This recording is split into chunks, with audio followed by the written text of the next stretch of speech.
नमस्कार, मैं हूं आपके साथ चंदन भारद्वाज और आप देख रहे हैं दिल्ली एनसीआर की खबरों से जुड़ा हमारा ये विशेष बुलेटिन। राष्ट्रीय सुरक्षा सलाहकार यानी एनएसए अजीत डोभाल के घर में एक व्यक्ति ने घुसपैठ की कोशिश की है। जानकारी के मुताबिक व्यक्ति ने कार लेकर अजीत डोभाल के घर में घुसने की कोशिश की। वहां मौजूद सुरक्षा बल के कर्मियों ने सही समय पर उस व्यक्ति को रोककर हिरासत में लिया। फिलहाल दिल्ली पुलिस की स्पेशल सेल की टीम उससे पूछताछ कर रही है। पुलिस के मुताबिक पकड़े जाने के बाद व्यक्ति कुछ बड़बड़ा भी रहा था। वो कह रहा था कि उसकी बॉडी में किसी ने चिप लगा दी है और उसे रिमोट से कंट्रोल किया जा रहा है। हालांकि जांच में उसकी बॉडी में कोई चिप नहीं मिली। हिरासत में लिया गया व्यक्ति कर्नाटक के बेंगलोर का रहने वाला है। दिल्ली पुलिस की anti terror unit special cell उस शख्स से पूछताछ कर रही है। शख्स को हिरासत में लेकर ये पूछताछ लोधी कॉलोनी स्थित स्पेशल सेल के दफ्तर में हो रही है। भारत की जेम्स बॉन्ड कहे जाने वाले अजीत डोभाल पाकिस्तान और चीन की आंखों की किरकिरी बने रहते हैं। डोभाल कई आतंकी संगठनों के निशाने पर भी है। पिछले साल फरवरी में जैश के आतंकी के पास से डोभाल के दफ्तर के रेकी का वीडियो मिला था। इस वीडियो को आतंकी ने पाकिस्तानी हैंडलर को भेजा था। इसके बाद डोभाल की सुरक्षा को और ज़्यादा बढ़ा दिया गया था। तो बड़ी जानकारी इस वक्त जो दिल्ली से निकलकर सामने आ रही है, जहां पर राष्ट्रीय सुरक्षा सलाहकार अजीत डोभाल के घर में एक शख्स ने घुसपैठ करने की कोशिश की। गाड़ी के जरिए वो व्यक्ति अजीत डोभाल के घर में घुसने की कोशिश करता हुआ नजर आया। पकड़े जाने के बाद उस व्यक्ति ने कहा कि उसके बॉडी में एक चिप है और उसे रिमोट के जरिए कंट्रोल किया जा रहा है, लेकिन जब उसके बॉडी का चेकअप किया गया तो उसमें ऐसा कोई चिप नहीं मिला।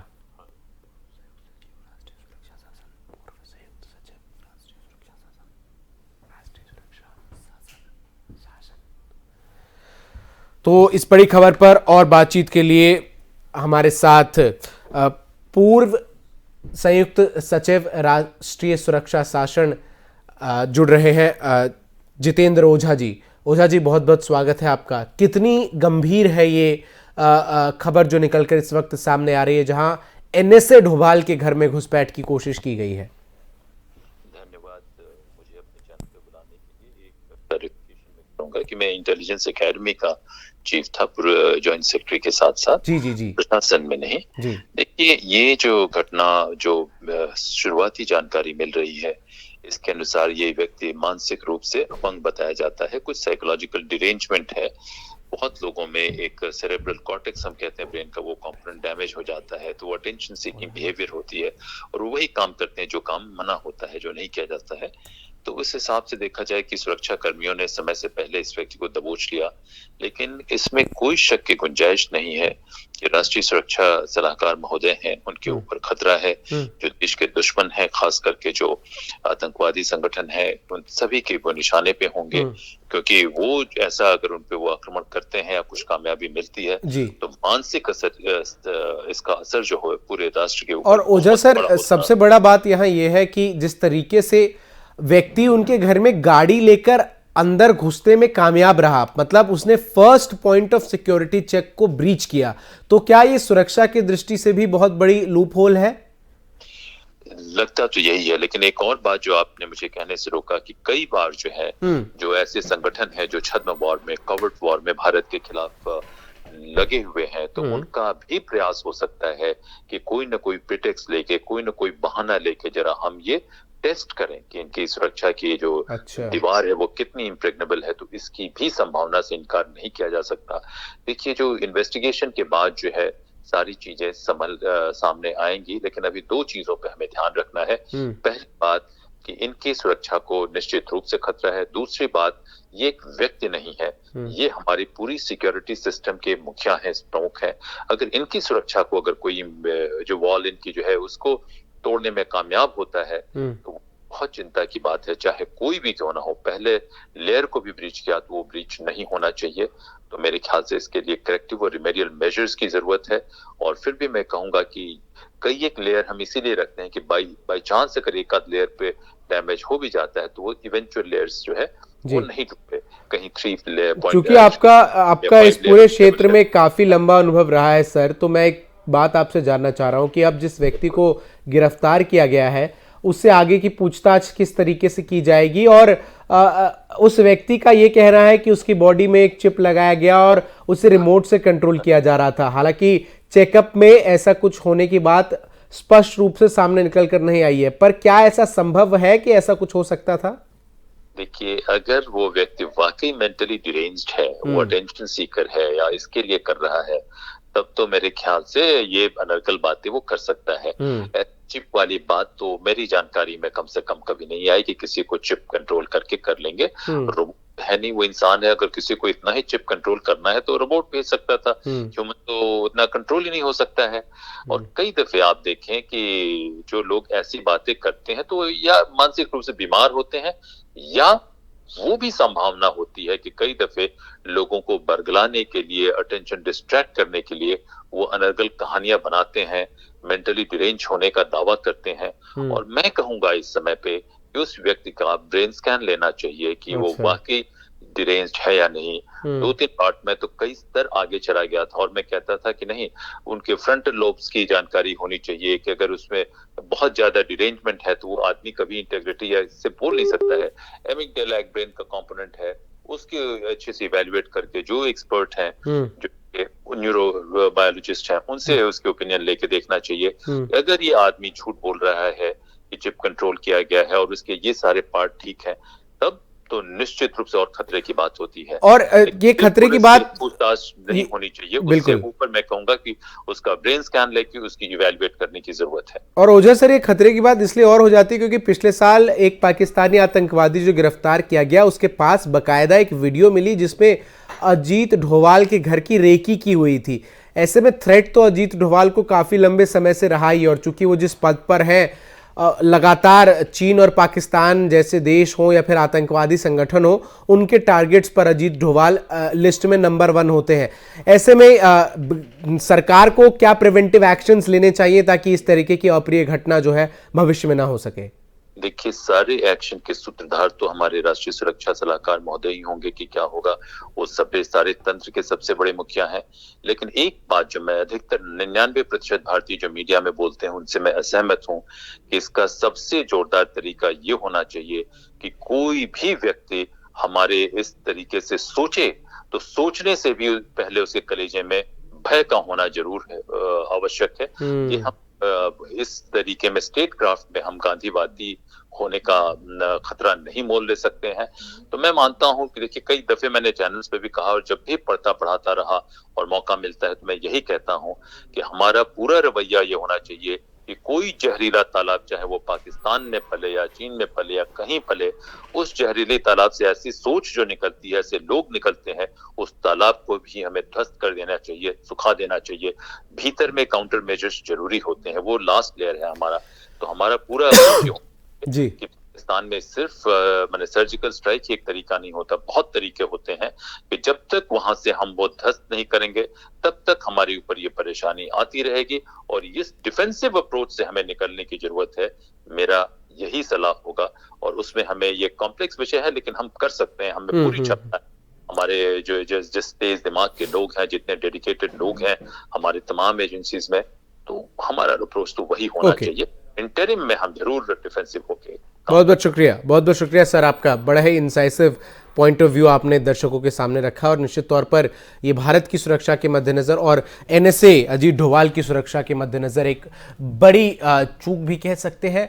हालांकि समय रहते हुए सुरक्षा बल के जवानों ने वहां इस व्यक्ति को पकड़ा और अब इसके साथ पूछताछ की जा रही है। ऐसे में अब इंतजार उस बात का है कि पूछताछ से क्या कुछ निकलकर सामने आता है।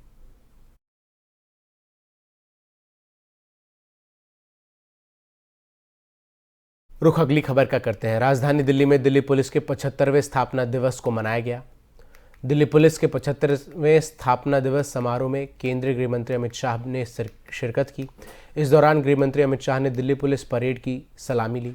दिल्ली पुलिस स्थापना दिवस परेड के मौके पर केंद्रीय गृह मंत्री अमित शाह ने कहा कि वो दिल्ली पुलिस को कोरोना महामारी और दिल्ली दंगों के दौरान निभाई गई भूमिका और विशेष रूप से दंगों की निष्पक्ष और सख्ती से जांच करने के लिए बधाई देते हैं। साथ ही उन्होंने कहा कि दिल्ली पुलिस ने इस दौरान कई आतंकी प्रयासों को भी विफल किया। उन्होंने इस मौके पर कहा कि दिल्ली पुलिस अगले 5 साल और 25 साल के बेहतर लक्ष्यों के साथ रोड मैप तैयार करे।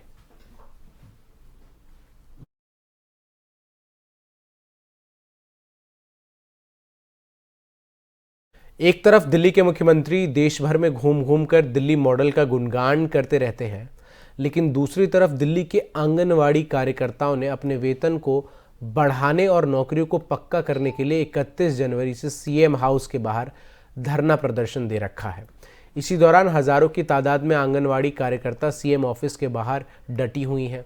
आंगनवाड़ी कार्यकर्ताओं का कहना है कि इनसे आंगनवाड़ी के अलावा अन्य गैर जरूरी काम भी लिए जाते हैं और मेहनत के रूप में उन्हें उनकी सैलरी भी पूरी नहीं मिलती। इन महिलाओं का कहना है कि इनका शोषण किया जा रहा है। आंगनवाड़ी कार्य के अलावा अन्य कार्य जैसे कि वैक्सीन सेंटर आदि का काम भी लिया जाता है। इन सब के कारण दिल्ली के सीएम अरविंद केजरीवाल को आंगनवाड़ी कार्यकर्ताओं के कार्य को ध्यान में रखते हुए उनकी नौकरी पक्की करनी चाहिए और उनकी सैलरी बढ़ाकर देनी चाहिए।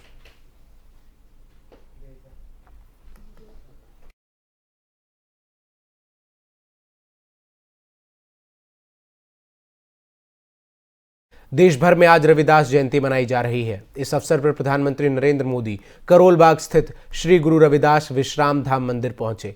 पीएम मोदी ने मंदिर में पूजा अर्चना की और माथा टेका। रविदास मंदिर में पीएम मोदी ने दर्शन के बाद वहां मौजूद महिलाओं के साथ कीर्तन में हिस्सा लिया और मंजीरा भी बजाया। पीएम मोदी के कार्यक्रम को देखते हुए सुरक्षा व्यवस्था चुस्त की गई। इससे पहले पीएम मोदी ने मंगलवार को कहा था कि संत रविदास ने जातिवाद और छुआछूत जैसी कुरीतियों को खत्म करने के लिए अपना जीवन समर्पित कर दिया। पीएम ने यह भी कहा कि उनकी सरकार हर कदम और हर योजना में गुरु रविदास की भावना को आत्मसात करती है। पंजाब चुनाव के लिहाज से सभी राजनेता दलित समुदाय को अपनी तरफ आकर्षित करने के लिए रविदास जयंती के मौके पर अलग अलग मंदिर पहुंच रहे हैं। इस मौके पर कई कार्यक्रम भी होने हैं। इससे पहले आपको बता दें कि पंजाब में मतदान 14 फरवरी को होना था, लेकिन चुनाव आयोग ने रविदास जयंती को ध्यान में रखकर ही चुनाव की तारीखों को बदलकर 20 फरवरी कर दी।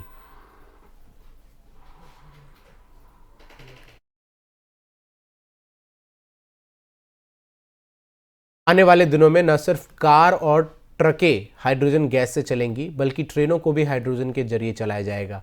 ये कहना है सड़क परिवहन मंत्री नितिन गडकरी का। आइए आपको सुनाते हैं क्या कहा है नितिन गडकरी ने। दिल्ली में मैंने टोयोटा गाड़ी ग्रीन हाइड्रोजन पर चलने वाली मेरे लिए आई है। मैं पायलट प्रोजेक्ट करने वाला हूं और 15 मार्च को वो रोड पर चलने वाली है और वो गाड़ी लेकर मैं चलने वाला हूं, इसलिए कि मैं लोगों को विश्वास दिलाना चाहता हूं कि पानी से ऑक्सीजन और हाइड्रोजन अलग करके वो ग्रीन हाइड्रोजन जो बनेगा उस पे गाड़ी चल सकती है, ये दिखाने के लिए।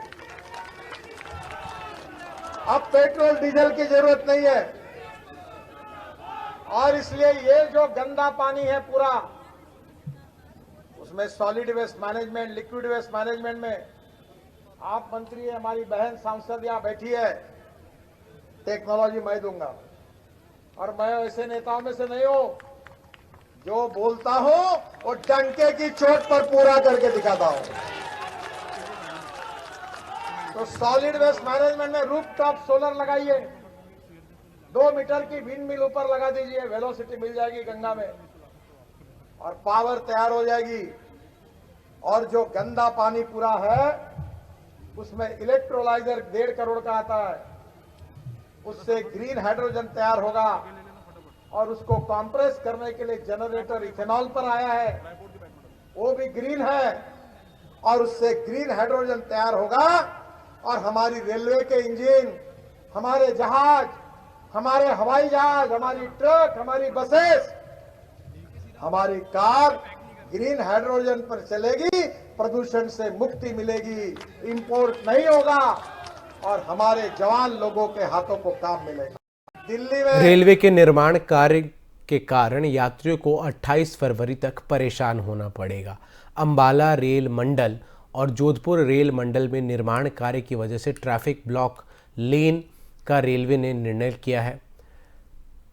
इस दौरान इस रूट्स पर चलने वाले 100 से अधिक ट्रेन प्रभावित रहेंगे। कुछ ट्रेन निरस्त रहेंगी तो कई आंशिक रूप से निरस्त की जाएंगी।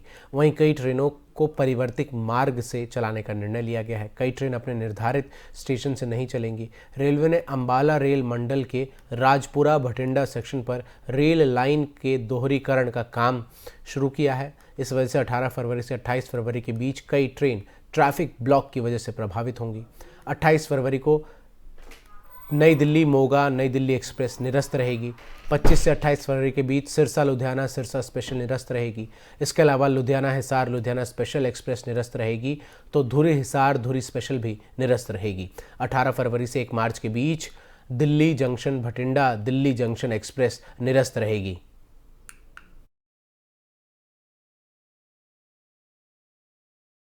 देश में बीते 24 घंटे में कोरोना के 30,615 नए मामले सामने आए हैं। वहीं बीते 24 घंटे में कोरोना संक्रमण से 514 लोगों की मौत हुई है। वहीं बीते 24 घंटे में 82,988 लोगों ने कोरोना को मात दी है। देश में कोरोना वायरस सक्रिय मामलों की संख्या 3,70,240 है। वहीं कोरोना के खिलाफ भारत की जंग भी लगातार जारी है। कोरोना के खिलाफ जंग में अब तक तकरीबन 174 करोड़ लोगों को वैक्सीन लगाई जा चुकी है।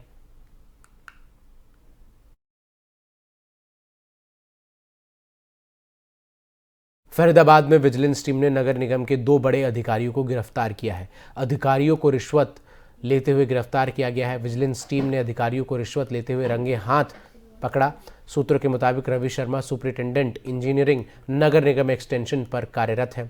रविशंकर नगर निगम के अकाउंट ब्रांच में क्लर्क के पद पर तैनात थे। जिस दौरान उन्हें पकड़ा गया, विजिलेंस टीम ने 1 लाख से ज़्यादा की नकदी उनके हाथ में पकड़ी।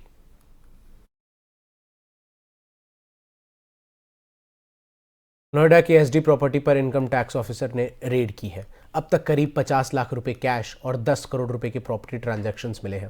इनकम टैक्स की टीम 2 स्थानों पर सर्च कर रही है। टीम सुरजीत सिंह के सेक्टर 10 एसडी प्रॉपर्टी और सेक्टर 19 में उनके घर पर तलाशी ले रही है। दोनों स्थानों पर करीब 20 ऑफिसर सर्च कर रहे हैं। अब तक की सर्च में 50 लाख का कैश और करीब 10 करोड़ के ट्रांजैक्शंस डिटेल मिले हैं। कैश काउंटिंग के लिए मशीन मंगवाई गई है। नोएडा में रियल एस्टेट से जुड़े सुरजीत सिंह कारोबारी हैं।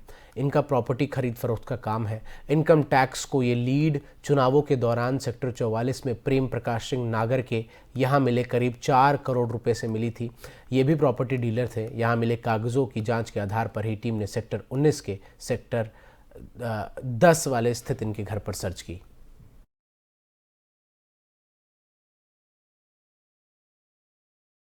फिलहाल के लिए दिल्ली एनसीआर की खबरों में बस इतना ही। खबरों का सिलसिला एफएम न्यूज़ पर लगातार जारी है।